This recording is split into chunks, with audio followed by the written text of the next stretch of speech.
Hello viewers, আজকে সিনেমার গল্প আপনাদের শোনাতে চলেছি। তার নাম হলো ইহা।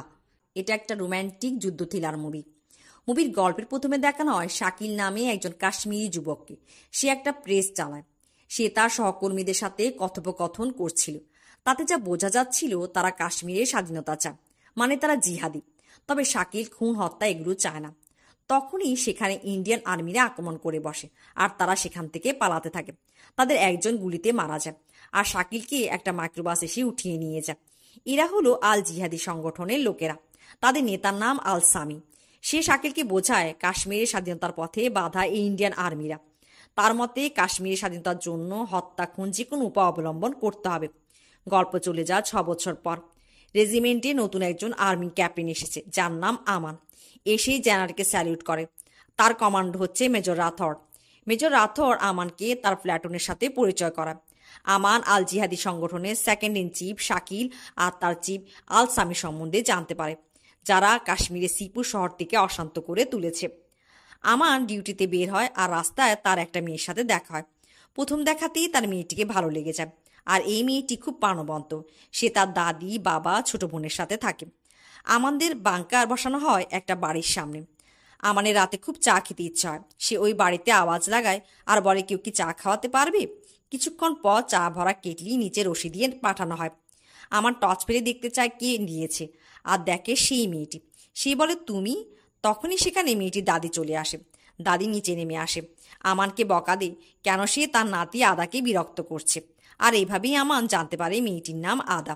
সকালে আদার বোন শ্রী চায়ের গ্লাস নিতে আসে আর হাসতে থাকে। আদাও আসে। আমান আর আদার কিছু কথা হয়। আমান বলে, শ্রী এত হাসে কেন? আদা বলে, এখানে কেউ তো হাসে, তাও ভালো লাগছে না। এখানকার অবস্থাটা এমন যে দাঙ্গা হাঙ্গামা লেগেই থাকে। আমান তার সেনা সদস্যের কাছ থেকে আদার বোন শ্রী সম্পর্কে জানতে চায়। আমান বলে, শ্রী তো হিন্দু না। আমানের সেনা সদস্য বলে, শ্রী একটা হিন্দু পরিবারের মেয়ে। জিহাদিরা তার বাবা মাকে মেরে ফেলেছে। মেয়েটির গলায়ও বুলেট লেগেছিল, তাই সে এখন কথা বলতে পারে না। আদার পরিবার তাকে পালক নিয়েছে। আমানের সাথে আদার আবার দেখা হয় মার্কেটে। বান্ধবীদের সাথে থাকায় আদা আমানকে এড়িয়ে যায়। তবে একটা জায়গায় সে আমানকে ডেকে দুষ্টামির ছলে বলে, কিন্তু যা সত্য, এখানে আর্মিদের সাথে কথা বলা নিষেধ। কাশ্মীরের লোকেরা তা পছন্দ করে না। এই বলে চলে যাচ্ছিল, তবে আমান তাকে পেছন থেকে আদা বলে ডেকে ওঠে। আদা পেছন ফিরে বলে এত জোরে ডাক না দেওয়ার জন্য। আদারও আমানকে ভালো লেগেছে। আমান শ্রীকে আর আদার দাদিকে তার বাংকারে ডেকে পাঠান। শ্রীকে ডাক্তার দেখায়। ডাক্তার বলে, শ্রী চিকিৎসা হলে কথা বলতে পারবে, তবে অন্য এক জায়গায় নিয়ে যেতে হবে চিকিৎসা করার জন্য। সেই দিন দাদির মনে মনে হয় আমার একটা ভালো ছেলে। আমানকে তার ভালো লেগে যায়। একদিন শহরে আল জিহাদি সংগঠনের লোকেরা 32 জন নিরাপদ লোকদেরকে হত্যা করে। এখানে দেখানো হয় শাকিল এতে জড়িত নয়। সে আল সামিকে বলছে তিনি কেন নিরাপদ লোকদেরকে মেরেছে। আল সামি বলে, এসব দাঙ্গা হাঙ্গামা করে এখানকার মানুষ ও ইন্ডিয়ান আর্মিদের মধ্যে আতঙ্ক বজায় রাখতে হবে। সামনে আরও পরিকল্পনা আছে। শাকিলের হত্যা, খুন এগুলো পছন্দ নয়, তবে তার কিছু করার নেই। আর্মির লোকেরা জিহাদিকে ধীরে খুঁজতে থাকে। বাড়ি বাড়ি তল্লাশি করে। আমানের কমান্ডো মেজর রাথর একটা মেয়ের ভাই জিহাদি বলে তাকে নির্মমভাবে মারতে থাকে, আর তার ভাই সম্পর্কে জিজ্ঞাসাবাদ করে। মেয়েটি বলে সে কিছুই জানে না। আমানের খারাপ লাগে। সে তার কমান্ডোকে থামতে বলে। এটি আর্মিদের নিয়মের বিরুদ্ধে, সে রিপোর্ট করে দেবে। মেজর রাথর রেগে গিয়ে বলে আমান কাজটি ঠিক করেনি। এরপর দৃশ্যে দেখানো হয় একটি হিন্দু বাড়িতে একটা মেয়ের বিয়ের সমারোহ চলছে, যেখানে আদার পরিবারও এসেছে। সবাই হাসি আনন্দ করছিল। আমানও আসে ডিউটির জন্য, সেনা সদস্যদেরকে নিয়ে সবকিছু ঠিকঠাক আছে কিনা দেখার জন্য। এখানে আদার আমানের মধ্যে কিছু খুনসুটি দেখানো হয়। আমান ডিউটি দিয়ে চলে যাওয়ার কিছুক্ষণ পর কমান্ডো তাকে ডেকে পাঠায় আর বলে সে হিন্দু পরিবারটির উপর জিহাদি হামলা হয়েছে। মেয়েটির বাবাকে জিহাদিরা মেরে ফেলেছে। আমান হকচকিয়ে ওঠে। সে বলে এটা কি করে সম্ভব? সে এসেছে মাত্র আধা ঘন্টা হয়েছে। মেজর বলে এখানে চোখের পলকে সব ঘটে যায়। মেজর বলে আমান ঠিক করে ডিউটি পালন করতে পারেনি। আমান বলে এটা তার ডিউটির পরে হয়েছে। এরপর দেখানো হয় আমানদের প্লাটুনকে পাঠানো হয় একটা অভিযানে। ওদিকে আদা বাংকারে বারবার দেখতে থাকে আমানকে দেখা যায় কিনা, কিন্তু আমানকে সে কোথাও দেখতে পায় না। আমানের প্লাটুনের একজন সেনার সদস্য আদাকে একটা চিঠি দেয়, যেটা আমান দিয়েছে। সে আদাকে লিখেছে যে যে অভিযানে সে যাচ্ছে সেখান থেকে সে নাও বেঁচে ফিরতে পারে। তাদের দুজনের মধ্যে কিছু মুহূর্তের এই সুন্দর সময়টাকে একটা স্বপ্ন ভেবে ভুলে যেতে। আর যদি আমান ফিরে আসে তবে মেনে নিবে স্বপ্ন সত্য হয়ে ফিরে এসেছে। এরপর আদা আমানের জন্য অপেক্ষা করতে থাকে। আমাদের দলটি এই অপারেশনে আল জিহাদি সংগঠনের চিফ আল সামিকে ধরে ফেলে এবং এতে অনেক সৈন্য আহত হয় এবং 4 জন মারা যায়। শ্রী আদার জন্য পত্রিকা নিয়ে আসে। আদা খবরটি জানতে পারে। রাতে আদা বাংকারে আমানের খোঁজ নিতে আসে। আদা ভয়ে কাঁপতে থাকে, আমানের কিছু হয়নি তো? একজন অফিসার বলে এসব অপারেশনে মরার কাফন নিয়ে যেতে হয়। আদা চোখে জল নিয়ে চলে যাচ্ছিল। পেছন থেকে আমান আদাকে বলে উপরওয়ালার কাছে দোয়া করলে তিনি তা কবুল করেন। আদা দৌড়ে আমানের কাছে যায়, কান্না জড়িত কণ্ঠে বলে ঠিক আছে তো? কোথাও ব্যথা পায়নি তো? আমানের হাতটি ধরে তাকে আদর করে দে। আমানও আদাকে জড়িয়ে ধরে। তারা দুজন ভালোবাসার স্বপ্নে হারিয়ে যায়। আদার বাবা আদাকে বাংকার থেকে বের হতে দেখে ফেলে। আমানকে এসে কথা শোনায়, বকা দেব, বলে আদার কাছ থেকে দূরে থাকতে। তাছাড়া তিনি আদার বিয়ে দেখছে, কিছুদিনের মধ্যে আদা এখান থেকে চলে যাবে।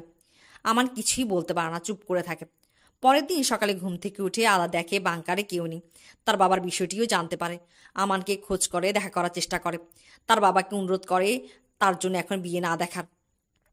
একদিন আদা মার্কেটে গেলে সে এটা দেখে শাকিল ও তার সঙ্গীরা আর্মিদের একটি গাড়ি বোমা দিয়ে উড়িয়ে দেয়। বহু সৈন্য লোক এখানে হতাহত হয়। আদাও আহত হয়। আদা সম্বিত হয়ে বাসায় ফিরে কান্নায় ভেঙে পড়ে। তার বাবাকে সব খুলে বলে। আদার বাবা বলে শাকিলকে আল্লাহ মাফ করবে না। আদার বাবা গুলজার আহমেদকে আর্মি জেনারেল ক্যাম্পে ডেকে পাঠায়। আর এখানে সত্য সামনে আসে, শাকিল আদার ভাই বেশ কবছর আগে ঘর ছেড়ে বেরিয়ে গেছে। আল জিহাদি সংগঠনের সাথে জড়িত। জেনারেল আদার বাবাকে জিজ্ঞাসাবাদ করে শাকিলের সাথে তাদের কোনো যোগাযোগ আছে কিনা। তিনি না বলেন, আর বলেন শাকিলের এই ধরনের কার্যকলাপে তিনি বাবা হিসাবেও লজ্জিত। জেনারেল বলেন শাকিলের বিষয়ে দুঃসংবাদ পেতে যেন প্রস্তুত থাকে। জেনারেল আমানকে ডেকে শাকিলের বিরুদ্ধে অভিযান পরিচালনার নির্দেশ দেন। একটা গোপন খবরের ভিত্তিতে আমান এবং তার জওয়ানেরা শাকিল ও তার সঙ্গীদের আস্তানা অভিযান চালায়। এতে অনেক বিদ্রোহী নিহত হয়। তবে আমান এবং তার 3 সহকর্মীকে শাকিল বন্দী করে ফেলে। আদা যখন খবরটি জানতে পারে, সে তার ভাইয়ের গোপন আস্তানা খুঁজতে বেরিয়ে পড়ে। শাকিলের সাথে আমান এখানে কিছু কথাবার্তা হয়, যাতে শাকিল বলতে চায় তারা কাশ্মীরে পাকিস্তান বা ভারতের কোনো হুকুমত চায় না। তারা কাশ্মীরবাসী এটা শাসন করবে। আমান বোঝাতে চায় কাশ্মীর ভারতের একটি অংশ, তারা এখানে শাসন করবে, আর তারা সরে গেলে এখানে অন্যরা চলে আসবে। শাকিল যা বলে তা কখনোই সম্ভব না।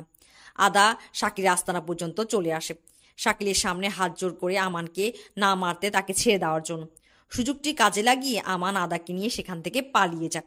এদিকে সেনাবাহিনী আমানদের খুঁজতে খুঁজতে সেখানে জায়গায় পৌঁছে যায় এবং বন্দীদের সেখান থেকে উদ্ধার করে। মেজর রাথর এখানে একজন আহত সৈন্যের কাছ থেকে আদার বিষয়টি জানতে পারে। এখন আমান এবং আদার সম্পর্ক সেনাবাহিনীর কাছে জানা হয়ে যায়। মেজর রাথর আদার বাবার সাথে দেখা করে, আর আমান আদাকে যে চিঠি দিয়েছিল সেটাও পেয়ে যায়। এদিকে আদার আমানকে দেখানো হয়। আদা আমানকে বলে সে অনেক দূর চলে এসেছে, তার পক্ষে এখন ফিরে যাওয়া সম্ভব নয়। আমান বলে সে তাকে দূরে যেতেও দেবে না। মেজর রাথর আমানের প্রতি ব্যক্তিগত আক্রোশ মেটাতে জেনারেলকে গিয়ে কিছু বিষয় বলে, যেমন আমান আল সামিকে যেদিন গ্রেপ্তার করেছিল, মেজরের জানা মতে সেখানে শাকিলও ছিল। শাকিলকে কেন গ্রেপ্তার হলো না? আর আমানের চিঠিটাও দেখায় যে শাকিলের বোন আদার সাথে তার সম্পর্ক আছে। আরও বলে সেনাবাহিনীদের দেখেও কেন আমান আদাকে নিয়ে সেখান থেকে পালিয়েছে। নিশ্চয়ই আমান সন্ত্রাসীদের সাথে জড়িত। আর এসব কারণের প্রেক্ষিতে আমানের গ্রেপ্তার পরোয়ানা জারি হয়, আর সেনারা আমানকে গ্রেপ্তার করে। একজন সেনা সদস্য গিয়ে আদার পরিবারকে খবরটি দিয়ে আমানকে কেন গ্রেপ্তার করা হয়েছে। এতে আমানের কোর্ট মার্শালও হতে পারে। আদা আমানকে সাহায্য করার জন্য প্রাণপণ চেষ্টা করতে থাকে। আদা মেজর রাথরের সাথে দেখা করে, বলে সে সাক্ষ্য দেবে সে রাত আমানের সাথে সে ছিল। আমান জানতই না শাকিল আদার বোন, কিন্তু মেজর আমানের প্রতি প্রতিশোধ নিতে আদাকে জিহাদির বোন আরও কিছু বলে অপমান করে বের করে দেয়। আদা বিভিন্ন জায়গায় সাহায্যের জন্য যায়, কিন্তু সাহায্য পায় না। আমানকে কোর্ট মার্শাল করা হয় বিভিন্ন সাক্ষ্য প্রমাণের ভিত্তিতে। আদা মুখ্যমন্ত্রীর সাথে দেখা করার সুযোগ পায়। তিনি তাকে সাহায্য করতে রাজি তো হন, কিন্তু এই সত্ত্বে যে আদা আমানের সাথে আর কোনো সম্পর্ক রাখবে না। আদা তাতে রাজি হয় না। তার বোন শ্রী তাকে পরামর্শ দিয়ে প্রধানমন্ত্রীকে চিঠি লিখতে। আদা প্রধানমন্ত্রীকে চিঠিতে তার গল্প লিখে এবং আমানের জন্য সাহায্য চায়, কিন্তু তাতেও কোনো লাভ হয় না। একদিন আদা যখন হতাশ হয়ে এক জায়গায় বসেছিল, একটা টিভি চ্যানেল যা জনগণের আওয়াজ সরকার পর্যন্ত পৌঁছে দিয়ে তাদের সম্পর্কে জানতে পারে। আদা টিভি চ্যানেলটি শরণাপন্ন হয়, আর চ্যানেলটি এটা প্রচার করে আগামীকাল তারা কাশ্মীরের মেয়ে আদার জীবনের গল্প শোনাবে, যে কিনা একজন আর্মি অফিসার আমানকে প্রেম করেছে আর তার ভাই শাকিল আল জিহাদি সংগঠনের সাথে জড়িত। তারা বলে আদার গল্প কি নতুন কিছু ইশারা দিচ্ছে না? এই খবর সেনাবাহিনী হেডকোয়ার্টার এবং প্রাইম মিনিস্টার পর্যন্ত পৌঁছে যায়। সেনাবাহিনী সদর দপ্তর থেকে ফোন আসে জেনারেলের কাছে। জেনারেল যখন মেজরকে জিজ্ঞাসা করে সে এখনও আদার জবানবন্দি নেয়নি কেন, মেজর ঠিক করে উত্তর করতে পারে না। জেনারেল বলে তিনি নিজে আদার সাথে কথা বলবেন। ওদিকে আল জিহাদি সংগঠনের লোকেরা শাকিলকে বলে তার বোন আদাকে থামাতে হবে। কাশ্মীরি লোকদের মধ্যে ভারতের আধিপত্যের বিরুদ্ধে যে বীজ তারা বনেছে, আদার এই ইন্টারভিউতে কাশ্মীরের জনগণ এবার সেনাবাহিনীকে ভালো নজরে দেখবে। ওদিকে জেনারেলও বুঝে যায় মেজর রাথোর আমানের বিরুদ্ধে শত্রুতা মিটিয়েছে।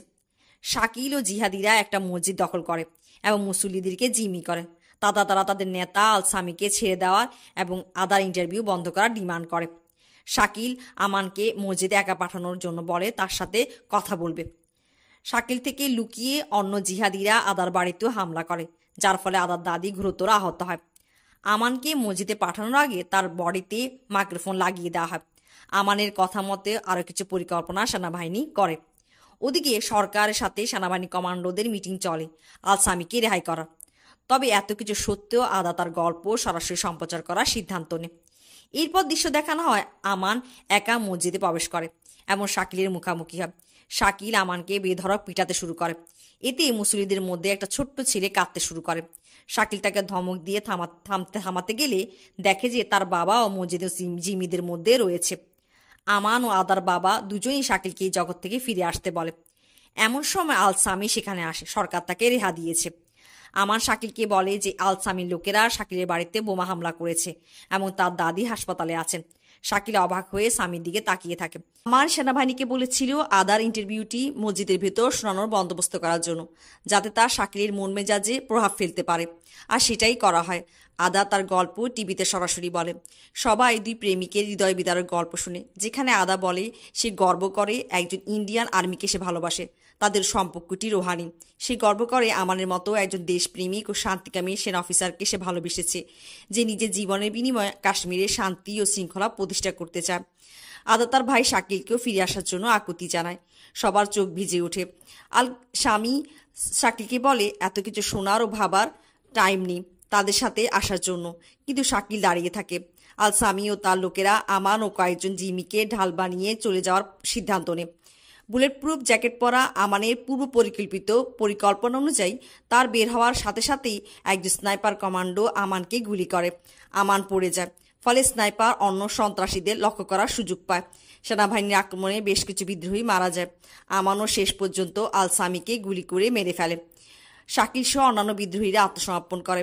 সেই দৃশ্যে দেখা যায় আদা ও তার ছোট বোন শ্রী সেখানে পৌঁছায়।